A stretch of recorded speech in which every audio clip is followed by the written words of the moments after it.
21শে জুলাইয়ের সভায় যোগ দিতে যাওয়ায় তৃণমূল কর্মীকে হুমকি, উত্তপ্ত করার অভিযোগ। প্রতিবাদ করতেই বাঁশ দিয়ে তৃণমূল কর্মীর মাথা ফাটিয়ে দেওয়ার অভিযোগ বিজেপির বিরুদ্ধে। রবিবার সন্ধ্যায় ওই ঘটনাকে কেন্দ্র করে উত্তেজনা গোঘাটের বালি পঞ্চায়েত এলাকায়। লিখিত অভিযোগের ভিত্তিতে বিজেপি কর্মী কার্তিক কারফাকে রাতেই গ্রেপ্তার করেছে গোঘাট থানার পুলিশ। জানা গেছে, গোঘাটের বালির হালদার পাড়ার বাসিন্দা লক্ষ্মীকান্ত সাঁতরা একদিন আগেই ট্রেনে ধর্মতলার সভায় যাবেন বলে রওনা দেন। তা দেখতে পেয়ে গ্রামেরই বিজেপি কর্মীরা তাকে হুমকি দেন বলে অভিযোগ। এরপরেই তার প্রতিবাদ করায় ওই তৃণমূল কর্মীকে বাঁশ, জেলা কাঠ দিয়ে বেধড়ক মারধর করা হয় বলে অভিযোগ। মারের চোটে মাথা ফেটে যাওয়ায় তাকে প্রথমে গোঘাট হাসপাতাল ও পরে আরামবাগ মেডিকেল কলেজ হাসপাতালে ভর্তি করা হয়। ঘটনার পরেই এলাকার লোকজন অভিযুক্তকে ঘিরে ফেলেন। খবর পেয়ে পুলিশ এসে তাকে আটক করে। পরে লিখিত অভিযোগের ভিত্তিতে তাকে গ্রেপ্তার করা হয়। যদিও ধৃতের ছেলের দাবি, বাবা আগে বিজেপি করত, এখন কোনো দলের সঙ্গে যুক্ত নেই। মিথ্যা অভিযোগ বলে দাবি করে বিজেপিও। তাদের দাবি, সম্পত্তিগত বিবাদকে রাজনৈতিক রং লাগিয়ে প্রচার পাওয়ার চেষ্টা করছে তৃণমূল। আমরা মিছিলে যাচ্ছিল, সব প্রত্যেক বছরই যায়। ও ফোনে আমাদেরকে ধমকি দেয়। ওটা কার্তিক আমাকে বলতে চাই যে তোকে জেল খাটাবো, মানে তোকে জেলেই পচি মারবো। ও হচ্ছে বিজেপির করবি, আমরা হচ্ছে তৃণমূলের ব্যাপার। এই সূত্র নিয়ে আমরা ঘুরে চলে এসছি। এবার ওর ওখানে গেছি যে আমাকে তুই এরকম ধমকাবি কেন, বলতি ওখানে কাঠ ছিল, ও গেট থেকে বেরোতি, এই কাঠটাই করে মেরেছে। এই যে মাথাটাই মেরেছে, আর এই যে এখানটা একটু লেগেছে, এই হাত।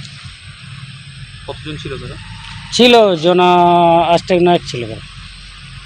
আপনি তৃণমূল করেন? হ্যাঁ, আমি তৃণমূল। সেই জন্যই মারধর করেন? হ্যাঁ, সেই জন্য। ও আমাকে ফোনে হুমকি দিয়েছে আমরা একদিন আগেই যাই। আমার ট্রেন থেকে তো ঘুরে এলুম আমি আরামবাগ। আপনার নাম? আমার নাম লক্ষ্মীকান্ত সাঁতরা, ডাক নাম লকাই সাঁতরা।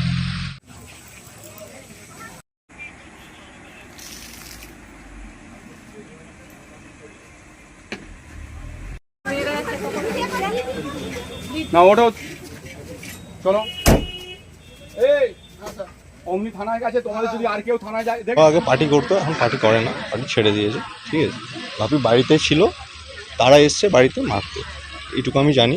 ঠিক আছে, আমি কামারপুকুরে ছিলাম, আমার স্ত্রী ফোন করে বলে 3জন লাঠি সোটা নিয়ে এসছে, বাড়ির ভিতরে ঢুকছে, গেটে আমি ধাক্কা মারছি বাঁশ নিয়ে। তো সেই মুহূর্তে গেটে তো বাঁশতে বাবার ঠোঁটটা কেটে যায়, আবার ওরা মারতে পারে। এবার ওই হিসাবে এবার সে ঘরে বসে মারতেছে, এবার সে নিজেকে বাঁচানোর জন্য একটা এই বাতা নিয়ে মেরেছে, কি পড়ে যে মাথা ফেটেছে, কি বাতাতে লেগে কেটেছে সেটা আমিও জানি না। ঠিক আছে, এবার তাদের বক্তব্য হচ্ছে নাকি বাপি তাকে ফোন করে গালিগালাজ করেছে, এরকম যে পার্টিগত নামে গালাগালাজ হচ্ছে।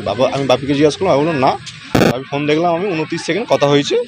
সে ওরা যাচ্ছিলো, বাবাকে টোন মেরে মেরে যাচ্ছিলো মোটরসাইকেল, ওরা 3জন ছিল, মোটরসাইকেল যাচ্ছিলো, টোন মেরে মেরে যাচ্ছিলো। আমার হিসাবে পার্টিগত কেস না, এটা এখানে স্যারেরা ছিলেন না, বক্তব্য হয়েছে জায়গা ফাঁকা নিয়ে কেস করা হয়েছে, এইসব বলছে তারা, হয়তো সেই ক্ষোভে হয়তো হতে পারে।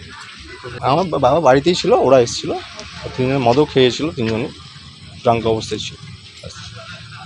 না ওরা মারতে এসেছিলো, এবার সে নিজেকে বাঁচানোর জন্য হাত পা চালাবে, সেই হিসাবে হয়তো লেগে গেছে। আমি বলছি পড়ে গেছে, হয়তো পড়ে যেও মাথা ফাটতে হবে, এবার হাতের বাড়িতে মাথাতে লেগেও ফাটতে পারে। আমার নাম কুন্তল কামিলা।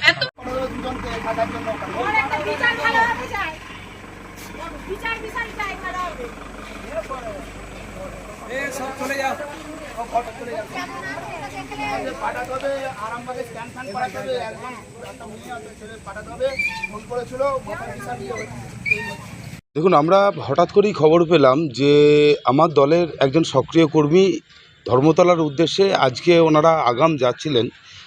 হঠাৎ করেই ওনাকে এক বিজেপির কর্মী ফোনেতে উত্তপ্ত করেন।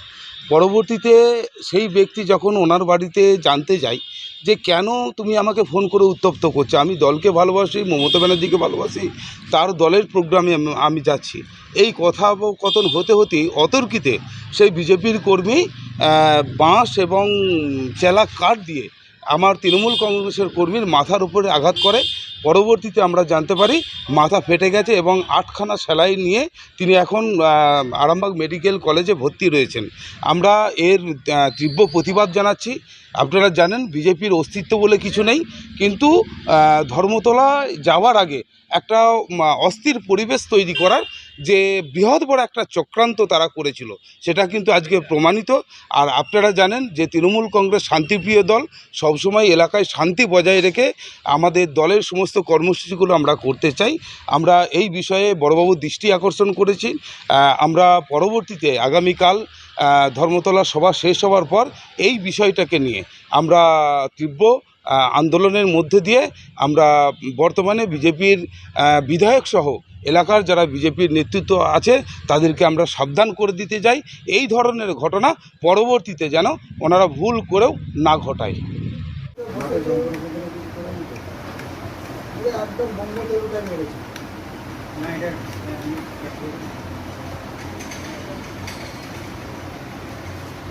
যে অন্যায় করেছে সে সেরকমভাবে জেল কেটেছে।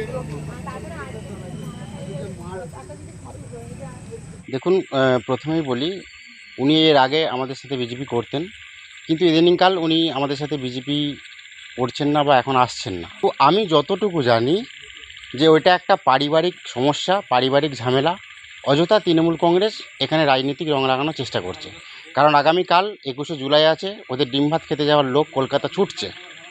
তাই এটা ওনারা রং লাগিয়ে হাইলাইট হতে চাইছেন, গোটা এলাকায় তৃণমূল কংগ্রেসকে জাগিয়ে রাখার চেষ্টা করছেন। এটা একদম ব্যর্থ হবে। এই তৃণমূল কংগ্রেস রাজনৈতিক দলটা, এটাই ওদের শেষ। 21শে জুলাই চলছে, এটাই শেষ হয়ে যাবে। বিজেপি এর সাথে কোনোরূপভাবে এর সাথে কোনো যুক্ত নেই। এটা তৃণমূল হাইলাইট করার চেষ্টা করছে, রাজনৈতিক রং লাগাচ্ছে ওনারা। গোঘাটের চারিদিকে এরকমই করছেন। ওই দলটার কোনো কাজ নেই, একটা ভণ্ড সরকার এখানে চলছে। এদের ভণ্ডামি এই 26ই শেষ। আমার নাম রাজু রানা, আমি মণ্ডল সভাপতি। এখন আরামবাগেই রয়েছে প্রাণ আইভিএফ ফার্টিলিটি সেন্টার। নিঃসন্তান দম্পতিদের মুখে হাসি ফোটানোর বিশ্বস্ত প্রতিষ্ঠান প্রাণ আইভিএফ ফার্টিলিটি সেন্টার দক্ষিণবঙ্গের মধ্যে সর্ববৃহৎ এবং সর্বপ্রথম ART গভর্নমেন্ট রেজিস্টার প্রাপ্ত আইভিএফ সেন্টার এখন আরামবাগেই। অল্প খরচে আইভিএফ পরিষেবা, বন্ধ্যাত্ব চিকিৎসার এক অভিনব অধ্যায়। প্রাণ আইভিএফ ফার্টিলিটি সেন্টার একেবারে অল্প খরচে পুরুষ ও মহিলার বন্ধ্যাত্ব পরীক্ষা, বন্ধ্যাত্ব চিকিৎসা সবকিছুই হয় আমাদের প্রতিষ্ঠানে। সুচিকিৎসার মাধ্যমে মা ও বাবা ডাক শুনতে পারবেন নিঃসন্তান দম্পতিরা। তাহলে আর দেরি কেন? আজই যোগাযোগ করুন প্রাণ আইভিএফ ফার্টিলিটি সেন্টারে। ঠিকানা বসন্তপুর, আমতলা, 2 নম্বর রেলগেট, আরামবাগ, হুগলি। যোগাযোগ নম্বর 7865858781 অথবা যোগাযোগ করুন 7908098172 এই নম্বরে।